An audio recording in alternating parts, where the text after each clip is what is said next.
Welcome, welcome, welcome, welcome.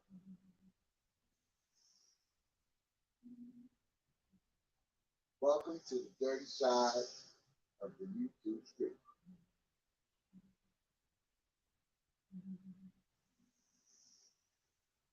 I'm still here.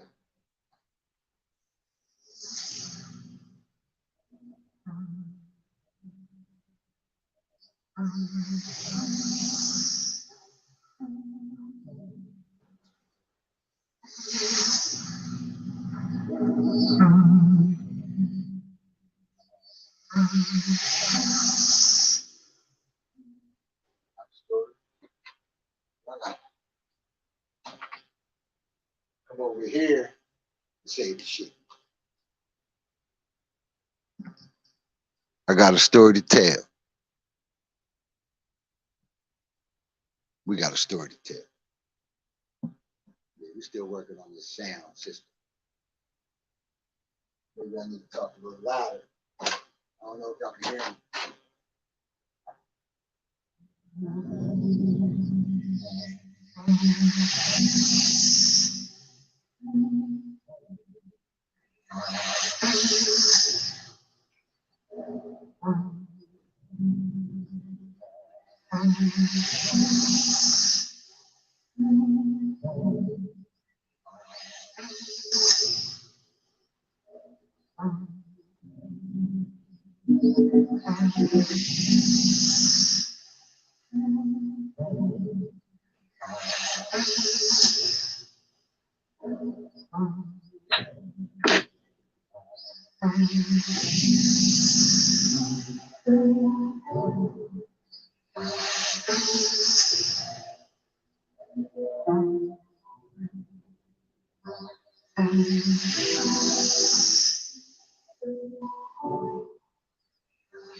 me. What's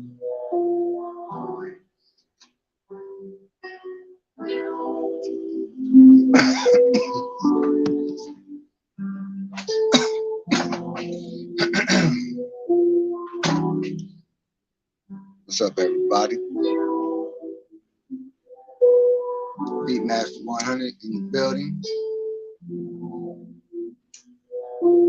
All right.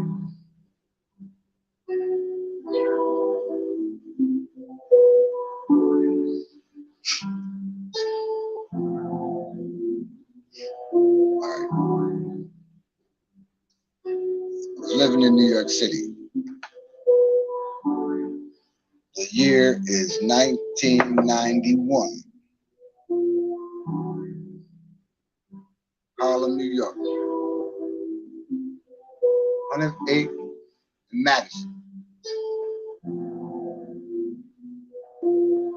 I lived on the 32nd floor. So I decided to go outside, smoke me a Newport, you know? My brother minds his own business.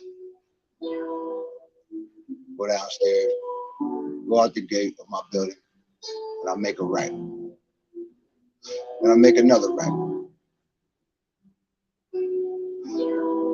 When I make that right, Central Park is right there. So I walk along Central Park. I'm at the end of Central Park on 108th Madison, that area. So I'm smoking my cigarette, minding my business, contemplating what I'm going to do that day in 1991.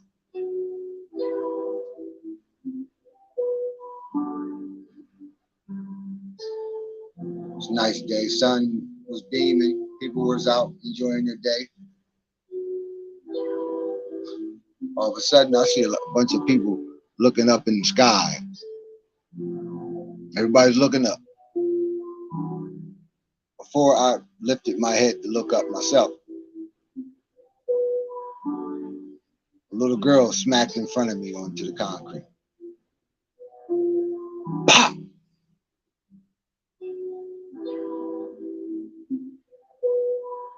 Shock hit in for a second, but there was no time for shock. So I look up myself and I see smoke coming out of this window. At the time, I didn't know how many stories it was, but after the incident happened, it was 64 stories high. So I see a young boy come flying out the window.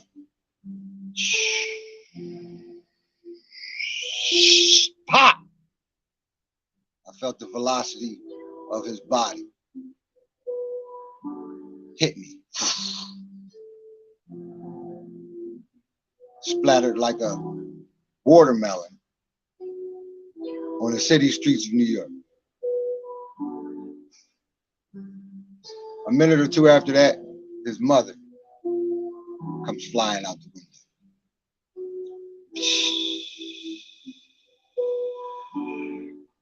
Pop! I'm witnessing all this. And this facts, YouTube. This is something that I experienced in my life while I was living in New York City. So, daughter, son, mother. Here comes father. Pops his head out the window. We're all looking up. Everybody looking up. Everybody's screaming. People screaming, yelling.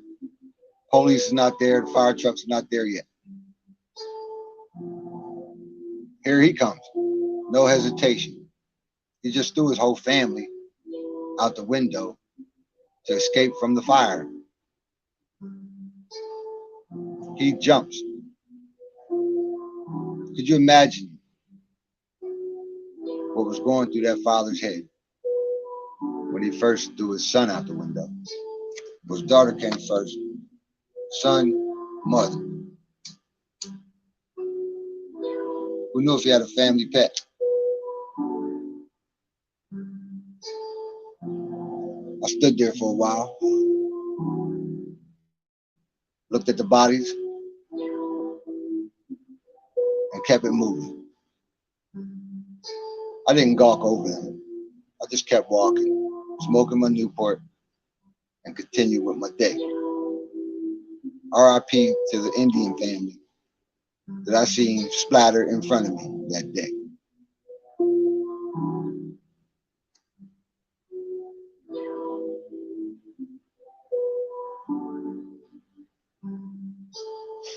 On to the next one.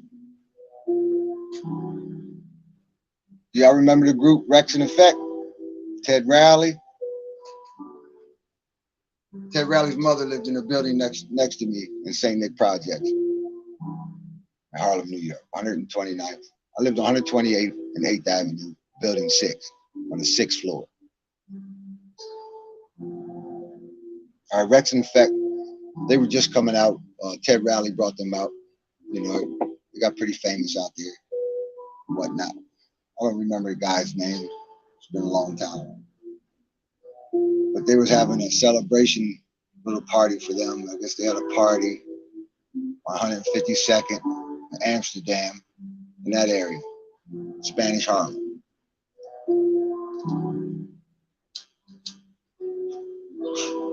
You know, I didn't go inside. I could have went inside. Bismarck was up in there, Fab Five Freddy, DJ Red Alert, amongst other people.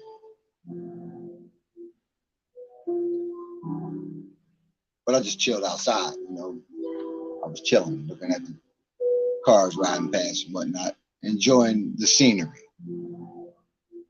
So I guess Wreckx-n-Effect, and then they come outside, and I guess they had some beef with somebody or something, and the bullets rang out. One of the members of Wreckx-n-Effect got murdered. This is all facts. Shot him. I was in the cut. I didn't run when the bullets rang. I just dipped, you know, to protect myself along the building. When they shot him, they rolled his body underneath of a car. His body was under the car. He was dead under the car. I'm not even, I rolled him under there. They're running around looking for him. It's not my business to say nothing. I'm a spectator at this point. They found him by his blood trickling from underneath the vehicle. His blood stuck, because it was a hill. 152nd is a hill. If anybody knows, it's a hill. They put him under, blood come trickling down. That's how they found him under here. RP to the Wreckx-n-Effect member. RP to you, buddy. I didn't know you that well. I mean, we had a couple words, whatnot. But you know how they get when they get fame and fortune. They ain't got no rap. They don't have no rap. Yeah, New York was crazy. I experienced a lot of things up in that joint.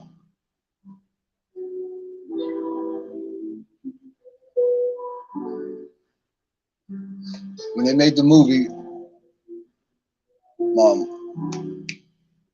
I'm got a brain fart, y'all. Let me think about it. Wesley Snipes, Ice-T.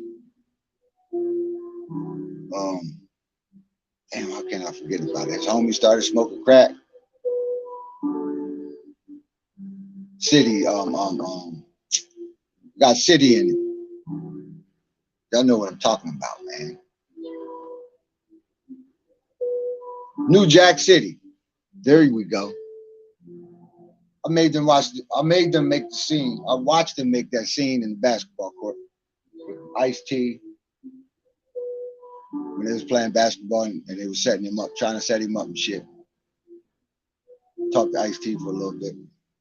But the other ones really didn't want to talk. You know, they fame and fortune. We ain't got no rap for you guys over there.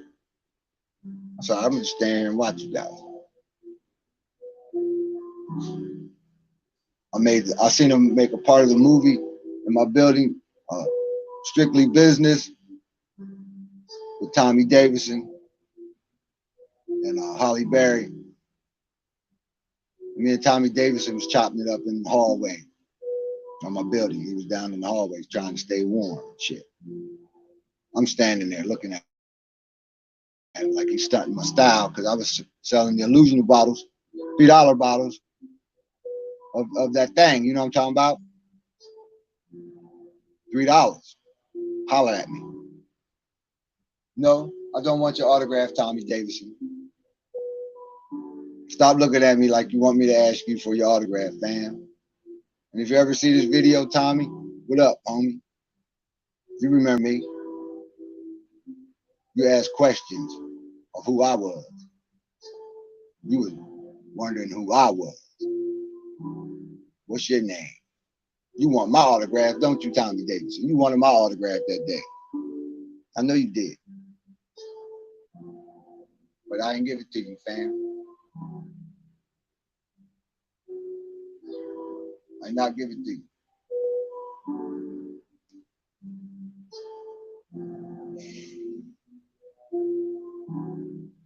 First couple of days in New York City. Steve, don't go on the roof of the buildings because it's like a new world up there on that roof. People drop bowling balls off the buildings on top of your head, crush your skull. You'll never find out who did it. And it was being done when I was living at St. Nick Projects. You walk down the street past the building, you're liable to get a bowling ball go upside your head. And your head is smashed down there and you're dead. And the person that did it is gone. Who knows? They could live in that building. They can live in another building. They could live somewhere else in the city. Come to that project, go up in the building, go up on the roof, and with a bag of bowling balls. A couple bowling balls in the bag, bro. You can carry that shit right on up. Get 2 bodies with that bowling ball and be out. That's facts, YouTube. First day there, I was smoking my Newport, which I'm trying to stop doing right now. Leaning along the gate. Y'all know the black gate that goes around the project building? I'm leaning on that. I'm on 127th and 8th Avenue. Chill. A few people leaning on the gate. I'm one of them. First day living in the St. Nick Project. Here comes a young boy with a hood on. I ain't thinking nothing about it. Walks past me, stops to the next dude, shoots him, blasts his eyeball out the back of his head. The remnants of the shooting of his face splattered on me. On the side of my left face, all that on my neck. I couldn't do shit. Excuse my language. I was in total shock. I couldn't move. I couldn't say nothing. I could barely even breathe. He backed up. He took one step back to me, looked me from my feet to my face. I thought I was a dead man, y'all. Just looked at me and kept it moving. A van pulled around the corner, grabbed the body, threw it in the back of the van, and kept it moving. I rolled to the right, behind a tree, got my senses, went back up inside the building, up in the projects, washed that shit off, and came back outside.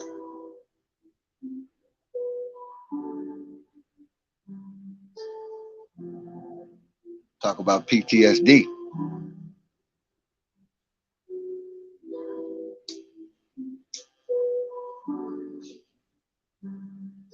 That's facts, YouTube.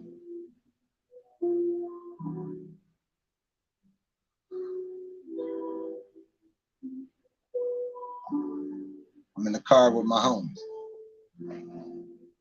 RP Black. Anthony Bryce. Anthony Lowry is his name. RP to you, my boy. You taught me a lot in them streets. It's New York City, bro. You taught a nigga a lot.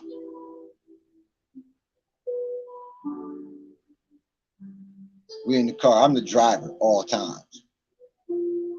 I drove them New York City streets like a pro. But Today he wants to drive. He wants to put me in the back seat. This is a dangerous man. This was a dangerous man, y'all. All right, I'm in the back seat. So I can tell the story now because he's dead. He's dead, y'all. So we're on 125th Street and 8th Avenue. Apollo Theater's there. Kentucky Fried Chicken's across the street. If you make that right, go down a bit, you're gonna have the Cotton Club in the Harlem River. I mean, I always call it the Harlem River, but Hudson River is down there. You got the bridge. You go down there and go up under the bridge. So we went up under the bridge. I'm in the back seat. It's dark. Are you talking about zombie apocalypse? There's about 300-400 homeless people under this bridge, and it's dark. When we pulled up, they started getting up off the ground and shit, like zombies and shit. I'm in the back seat. What should I do? Lock my door like a bitch or not? I'm gonna keep my door open. I'm not gonna apply under pressure. So I ain't locked my door, y'all. I ain't had no gun, no nothing. I'm in the back seat. I don't know what's going on at this point, y'all. Maybe I'm the one that's going to get a bullet in the head. Maybe I'm one that's not going to come back from underneath the bridge. But I'm in the back seat when I was supposed to be the driver. But his homie's in the passenger seat. But he already told me that he's not coming back from underneath the bridge. This is what he tells me. Oh, my man, I got to do him in, man, because blah, blah, blah, blah. He's not coming from underneath this bridge, y'all. I need to drive. You get in the back seat. I got in the back seat. And I remember my man. I remember his face. He had a pretty big size head. His head was kind of big. He had like a semi-afro. He was kind of big dude too, you know what I mean? So they got out the car. I stayed in the back seat. And they walked into the darkness under the bridge. I don't know what kind of story was going on for him to walk with him under there. Maybe he had the same idea. Maybe he thought one of them wasn't coming back from under this bridge. I didn't hear no gunfire. I didn't really hear nothing. He came back, got in the car. I stayed in the back seat, pulls off. Passenger never came back. I ain't never seen him again. So I really don't know what happened to the man. 1991, YouTube. I don't know. Maybe he kept walking. Maybe he didn't. Maybe he became a part of the homeless people under the bridge. 301 now.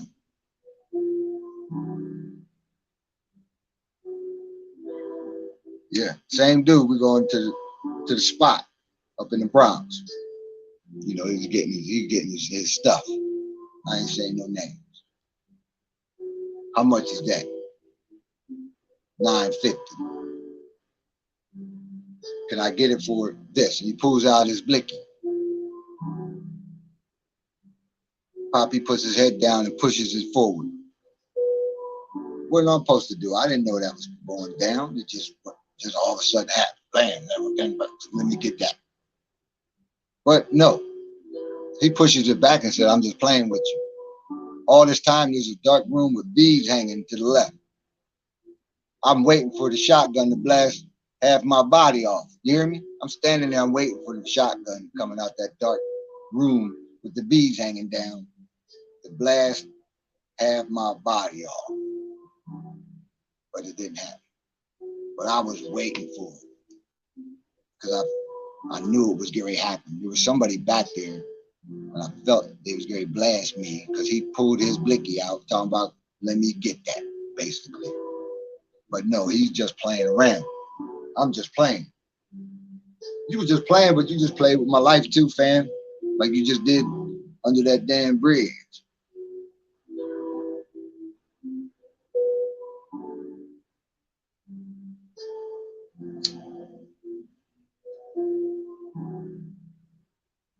New York City is different. when you go there to get the things that you need, you got this person, that person, and this person running up to you talking about, yeah, we got the best, they got the best, blah, blah, blah. Go to this door, go to this building, blah, blah, blah. This guy approached our vehicle. It was a Spanish dude, but he looked white, blonde hair, blue eyes. My homie didn't appreciate him coming to the vehicle like that. And he disrespected us. They got in an argument. We got out the car, stood on the block for a minute. We was talking to a couple other people. Next thing I know, I hear this, move, move, move, move, move. I turn around, dude had the big chrome 45 Magnum pointing at us. But he was trying to tell other people around us to move so he could blast us up. It's 152nd. I haul ass. We both haul ass downhill. And as I'm running, I'm seeing candles on the ground of murdered people that they put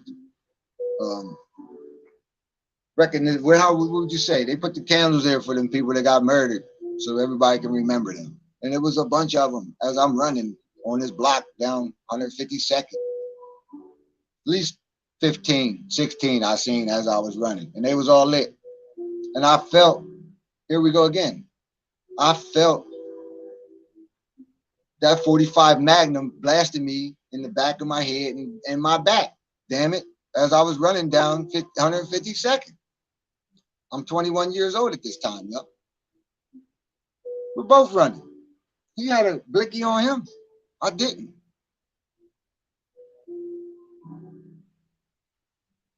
But we stopped at the end. No bullets came ringing. And he said, yo, I got to go back. I said, what you trying to do, bro? You trying to get both of us murdered? Because if you go back, I got to go with you. I can't stand here like no punk and say, I'm not going. I'm in New York City, not because I want to be there, okay? Let me just put it that way. And it's my first time there. I'm 21. And I stay in the projects with his mother. So I got to do this shit. I got to walk back up. New York City made me a man. Trust me. I got to walk back up this hill with that same dude who's just pointing his gun at us. And he's still up there with the gun in his hand. And we walking back up.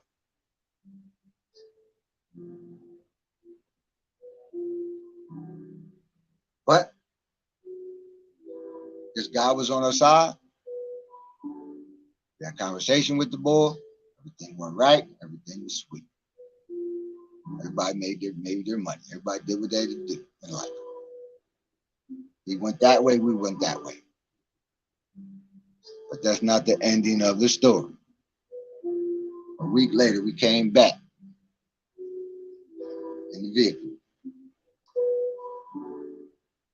And there goes that dude, the white boy, Spanish looking boy.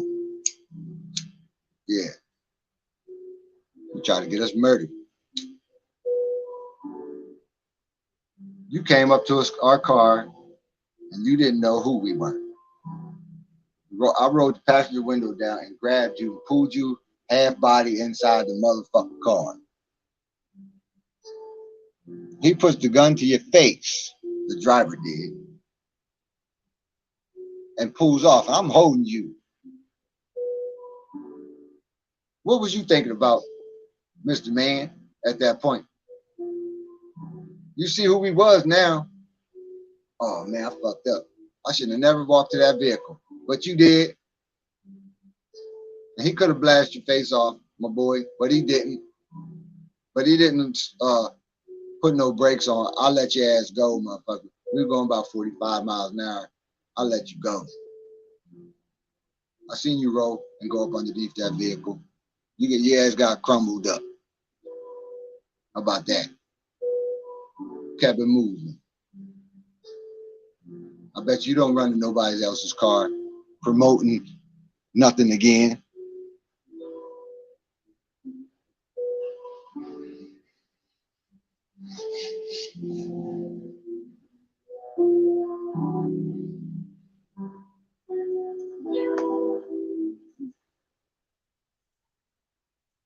Yeah.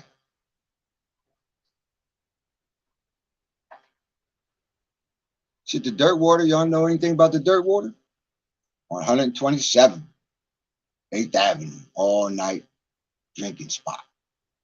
You get to drink on, puff on, and chill all night long with the OGs of Harlem. And that's what I did. I ain't hang out with them young crazy dudes that blast each other in the face, kill each other. I ain't hang out with them dudes. R.I.P. to Big L. I hung out with Big L though for a little bit before he got murdered. The rapper Big L. Stood with him on the block for a little bit before he got murdered. And R.I.P. to the person that murked him. They both gone. Damn.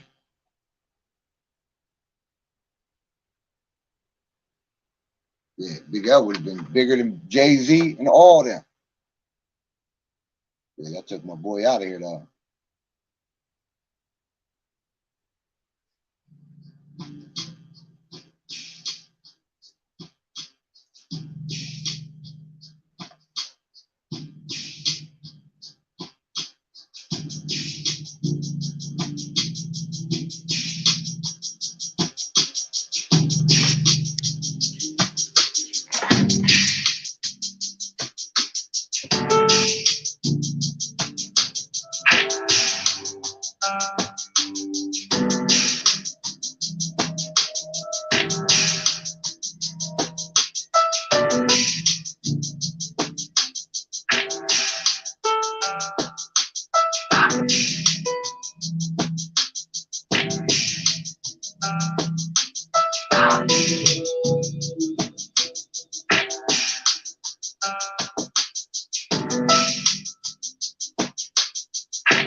What up, Steph?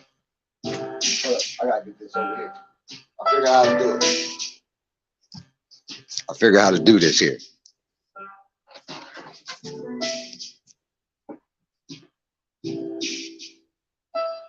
What's good with you, Steph?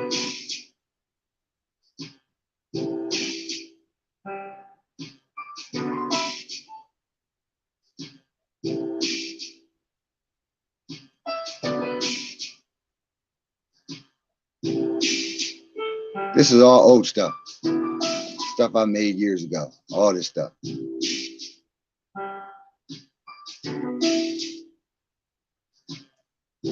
Anyway, we staying in New York City. We in New York right now. Yeah. I'm in the McDonald's in New York City. 125th Street, right across the street from the Apollo Theater.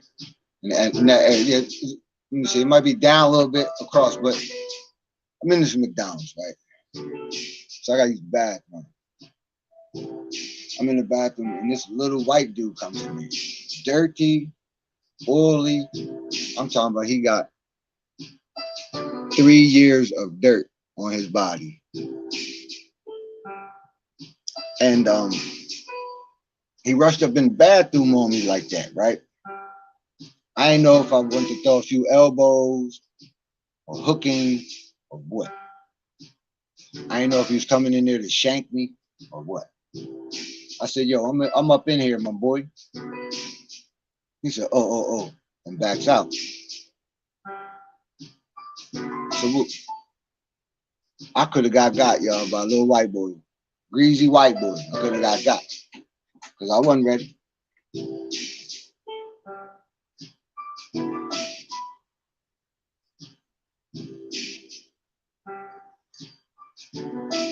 Females in New York City fight. They got problems with each other, right? This is what y'all used to do. Y'all probably still do it. This is 1990. This is 1990. St. Nick Project, Building 6, 6th floor. I ain't saying no names, because these people still alive, gonna say no names. I'm gonna call her my niece. My niece had a problem with a female, right? They fought, scratched each other's faces up, you know, went from fighting to clawing each other's face up with the nails. You know, they file their nails down to like points so they can really get into your face and your eyes with it. But that didn't work because the girls started getting more girls and it was going to get real violent for my niece.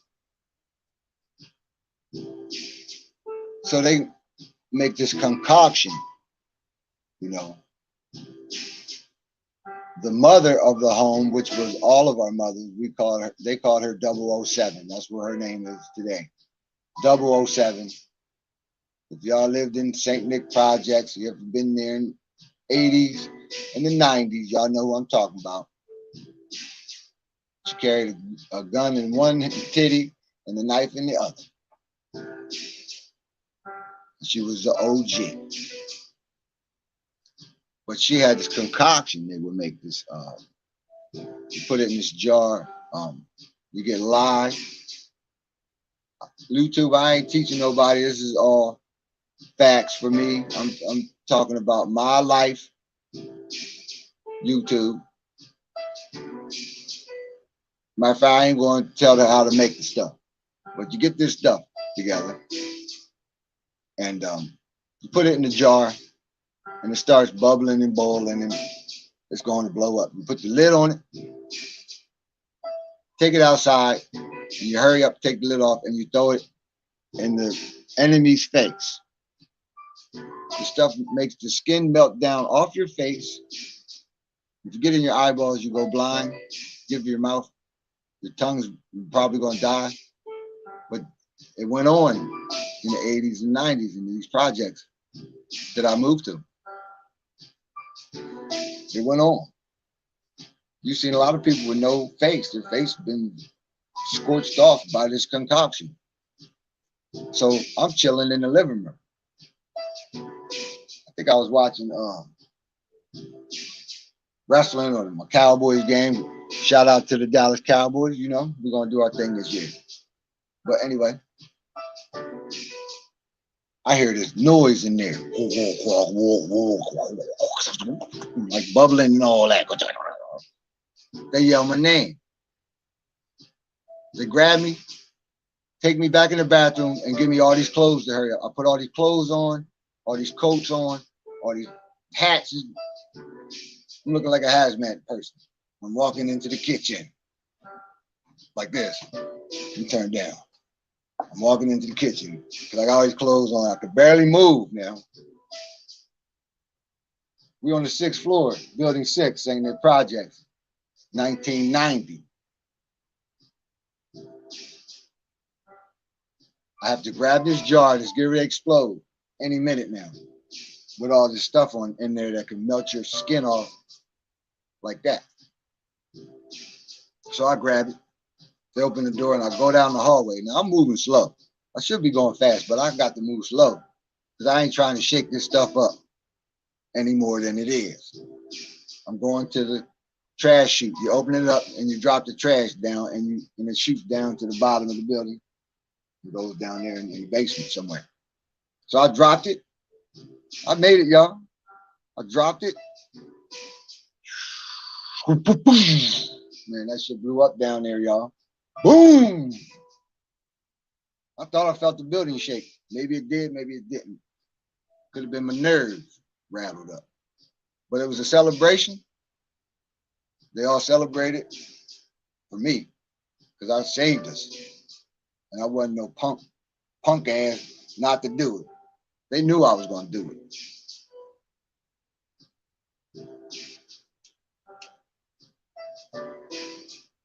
But that's how God wanted it, because God didn't want y'all to throw that stuff in that girl's face. You could have killed her. You could have killed me. Could have killed everybody in the house. But that's life, man. You gotta go with the flow. Go with the flow.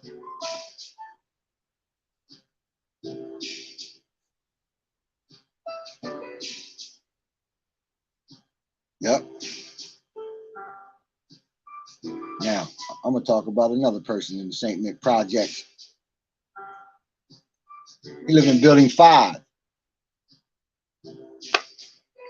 This is all facts, YouTube.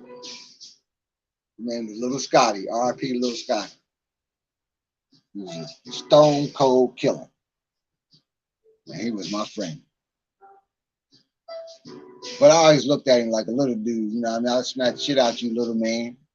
Probably could, but that motherfucker would blow my head off because that's how he played.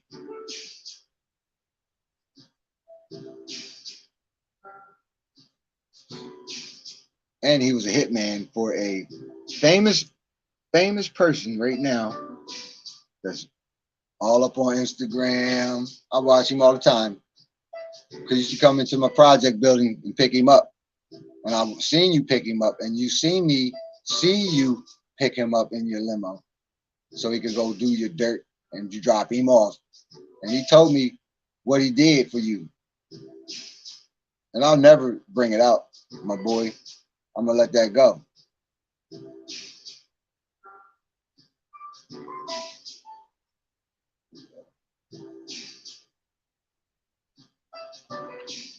I could ruin that person's career, y'all, with that right there. Or he could have me killed. That's probably what happened here. Have something done to me. Because he got a lot of money. You get a little crackhead out here, do something. I got 10,000, my boy. Do something. Matter of fact, here, taste this and get ready. It's over for you, man. They're gonna do you in for that little bit.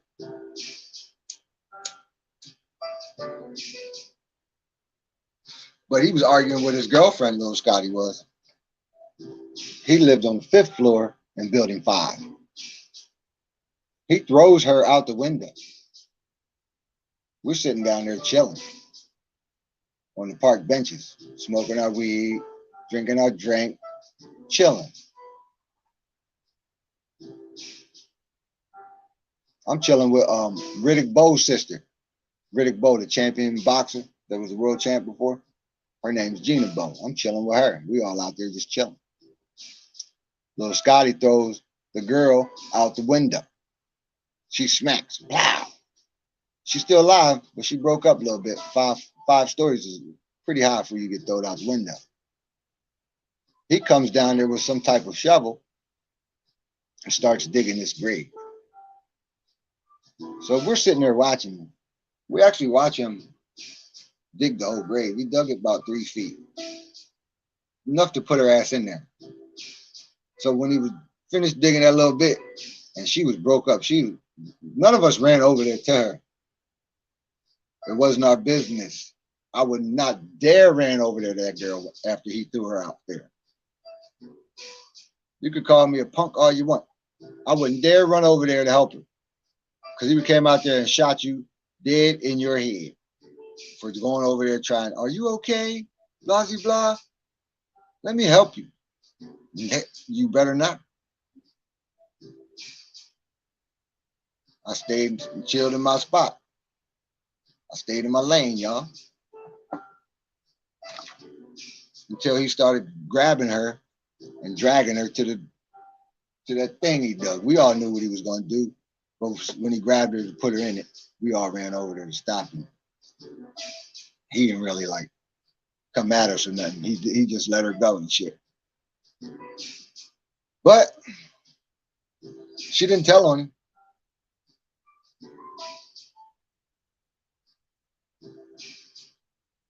Can you imagine this? Check this out, y'all. As I was living in these projects of St. Nick projects, shout out to St. Nick projects and all the people there. I love every one of y'all people. Y'all are my people and y'all are my family, and y'all give me nothing but love when I come there. And I thank you.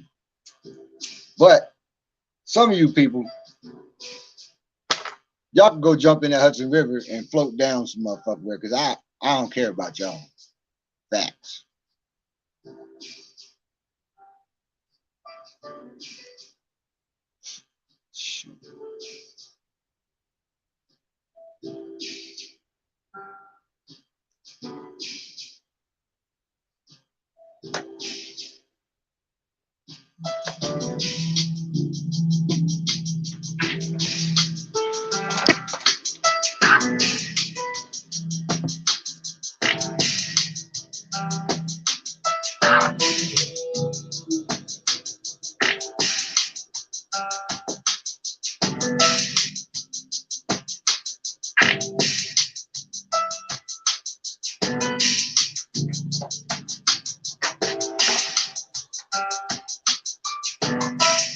Shout out to St. Nick Projects.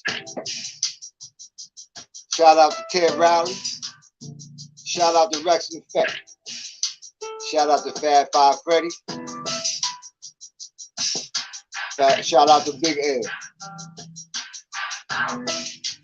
Shout out to Biz Markie, RIP, my boy. RIP, Biz.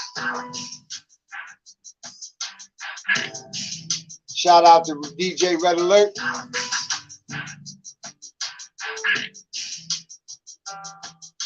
Shout out to Building 6 in the St. Nick Project, 128th and 8th Avenue. They call it something else.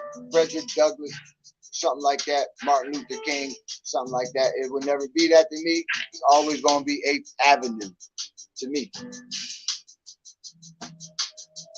Shout out to the Dirt Water.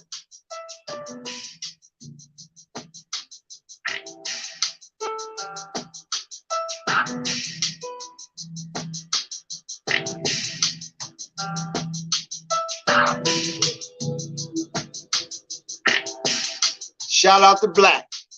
RIP, my boy.